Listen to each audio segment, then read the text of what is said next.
தாத்தா வாங்க வாங்க, எப்படி இருக்கீங்க தாத்தா? நான் நல்லா இருக்கேன்டா செல்லம். தாத்தா வீட்டில் பாட்டி எப்படி இருக்காங்க? பாட்டி ரொம்ப நல்லா இருக்காடா செல்லம். தாத்தா வாங்க உட்காருங்க. எப்பாடி உட்கார்ந்த பிறகுதான் கால் வலியெல்லாம் கொஞ்சம் பரவாயில்ல. தாத்தா எனக்கு ஒரு டவுட்டு கேட்கணுமா? கேளுடா செல்லம், என்ன டவுட்டு? தாத்தா எல்லாரும் எக்ஸசைஸ் செஞ்சு உடம்பு நல்லா ஸ்லிம்மாக ஃபிட்டாக வச்சுருக்காங்க. ஆனால் அந்த மாமா மட்டும் பாருங்க, வயிற்றை வந்து பானை மாதிரி வச்சுருக்காங்க. ஒருவேளை உள்ள பாப்பா இருக்குமோ? இல்லடா செல்லம், பாப்பாலாம் இல்லை. சாப்பிட்டு சாப்பிட்டு உங்கள் மாமா வயிற்று அப்படி ஆக்கிட்டான். தாத்தா நான் ஒரு ஐடியா வச்சுருக்கேன், வயிற்றை வந்து ஈஸியாக குறைச்சிடலாம். எப்படிடா சொல்கிறா தங்கம்?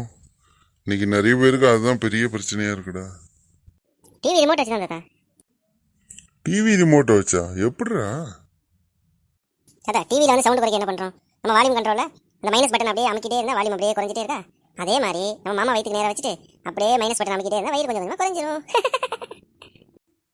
உனக்கு இருந்தால் ரொம்ப அறிவுடா செல்லம், என் செல்லமே. தாத்தா நேற்று நம்ம வீட்டில் ஒரு காமெடி நடந்தது. எனக்கு ரொம்ப சிரிப்பாக இருந்தது தாத்தா. என்னடா சொல்லுடா தங்கம். தம்பி மாமாவோட ஃபோன் எடுத்து ஒழிச்சு வச்சுட்டான் தாத்தா. இதில் என்னடா இருக்கு?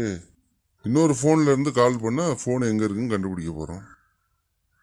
அதில் தான் ஒரு டெஸ்ட் இருக்கு தாத்தா, அதான் பெரிய காமெடி. அப்படியா? என்னது அது? அவன் ஃபோனையே சுவிட்ச் ஆஃப் பண்ணிட்டு தான் வச்சான்.